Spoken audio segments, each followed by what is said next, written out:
ഒരു ബന്ധമില്ലാത്ത കുറെ സാധനങ്ങൾ ഇരിക്കണമെന്നല്ലേ. ഇത് വെച്ചിട്ട് ഒരു സ്നാക്ക് ഉണ്ടാക്കാനുള്ള പുറപ്പാടിലാണ് കേട്ടോ ഞാൻ. കുറച്ചധികം നാളായിട്ട് നമ്മുടെ ഇൻസ്റ്റാഗ്രാം ഫീഡിൽ ഓടിക്കൊണ്ടിരിക്കുന്ന ഒരു സംഭവം ഞാൻ എൻ്റെതായ രീതിയിൽ കുറച്ച് ക്ലീൻ ആയിട്ട് ഉണ്ടാക്കാൻ പോവുകയാണ്.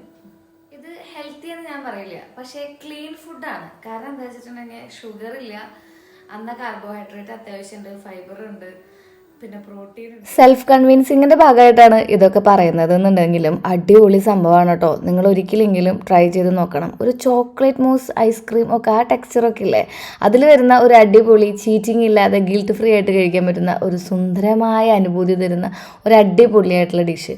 അതിനുവേണ്ടി നമ്മൾ എടുത്തിരിക്കുന്നത് ഒരു 3 മുട്ടയാണ്. ഉണ്ണി അടക്കം എടുത്തിട്ടുണ്ട് കേട്ടോ. അതിൽ നമ്മൾ ഈത്തപ്പഴം ഇടുന്നുണ്ട് 2 എണ്ണം. അതിനോടൊപ്പം തന്നെ കുറച്ച് കാപ്പിപ്പൊടിയും പഴവും ഇടുന്നുണ്ട്. ഈ പഴം എല്ലാത്തിലും ഇടുന്നില്ല കേട്ടോ. ഇൻസ്റ്റാഗ്രാമിൽ നമ്മൾ കാണുന്ന റീലുകളിലൊക്കെ പഴം ഒഴിവാക്കിയിട്ടാണ് അവർ ഉണ്ടാക്കുന്നത്. കൊക്കോ പൗഡർ ഒരു 2 ടേബിൾ സ്പൂൺ ഇട്ട് കൊടുത്തിട്ടുണ്ട് കേട്ടോ. അതോടൊപ്പം തന്നെ ആ ഒരു മധുരം ബാലൻസ് ചെയ്യാൻ വേണ്ടിയിട്ട് നമ്മൾ കുറച്ച് ഉപ്പിട്ട് കൊടുക്കുന്നുണ്ട്. കാരണം കുറച്ചധികം നാളായി നമ്മൾ മധുരം വായിൽ വെച്ചിട്ടേ.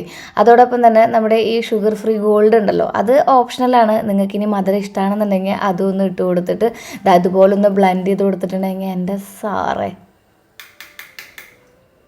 ഓവർ എക്സ്പ്രഷനാണെന്ന് നിങ്ങൾക്ക് തോന്നുന്നെങ്കിലും സത്യമായിട്ടും അല്ലടാ. കുറേ നാളുകൾക്ക് ശേഷം ആ ചോക്ലേറ്റ് കഴിക്കുമ്പോൾ കിട്ടുന്നൊരു ഫീൽ ഉണ്ടല്ലോ, അത് തന്നെയാണ് കിട്ടുന്നത്. മുട്ടയുടെ മണോ അല്ലെങ്കിൽ ആ പഴത്തിൻ്റെ കുത്തോ ഒന്നുമില്ലാത്ത ഒരു അടിപൊളി ഒരു ചോക്ലേറ്റ് ഐസ്ക്രീം കഴിക്കുന്ന ഫീലാണ് കേട്ടോ.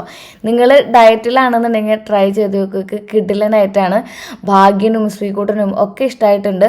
ഇനി നന്നായിട്ട് അപ്പം തന്നെ കഴിക്കണം, ഇൻസ്റ്റൻ്റ് ആയിട്ട് കഴിക്കണം എന്നുണ്ടെങ്കിൽ നമ്മളിതിലൊരു 2 ഐസ് ക്യൂബും കൂടി ഇട്ടിട്ട് അടിച്ചു കൊടുത്തിട്ടുണ്ടെങ്കിൽ അതാ ഐസ്ക്രീം പോലെ കിട്ടും കേട്ടോ. ആ ഐറ്റം അപ്പോഴങ്ങനെ ചിലവായി പോയിട്ടുണ്ടായിരുന്നു. പിറ്റേ ദിവസം ഞാൻ ശ്രീകുട്ടൻ്റെ സ്കൂളിൽ വിട്ട് വരുമ്പോഴേക്കും വീണ്ടും ഉണ്ടാക്കി കൊടുത്തതാണ്. ശ്രീകുട്ടൻ്റെ എക്സ്പ്രഷനും ജെനുവിനാണ് കേട്ടോ. ഇത്രയും ഊന്നൽ കൊടുത്ത് പറയണമെന്നുണ്ടെങ്കിൽ സംഭവം അടിപൊളിയായിട്ടുണ്ടെന്ന് നിങ്ങൾക്ക് അറിയാമല്ലോ. അപ്പോൾ നിങ്ങളൊന്ന് ട്രൈ ചെയ്ത് നോക്കി. അടിപൊളിയാണ്. ആഴ്ചയിലൊരിക്കലൊക്കെ ഇതൊരെണ്ണം ഉണ്ടാക്കി കഴിച്ചാൽ മതി. നമുക്ക് വലിയ ഗിൽട്ടായിട്ടൊന്നും തോന്നില്ല. ഡയറ്റിൻ്റെ പിന്നാലെ പോകാന്നുള്ള പരാതി ഉണ്ടാവില്ല. മൊത്തം എന്താ ശ്രീകുട്ടൻ ഇരുന്ന് കഴിച്ചിട്ടുണ്ട്. ട്രൈ ചെയ്ത് നോക്കാൻ മറക്കണ്ട.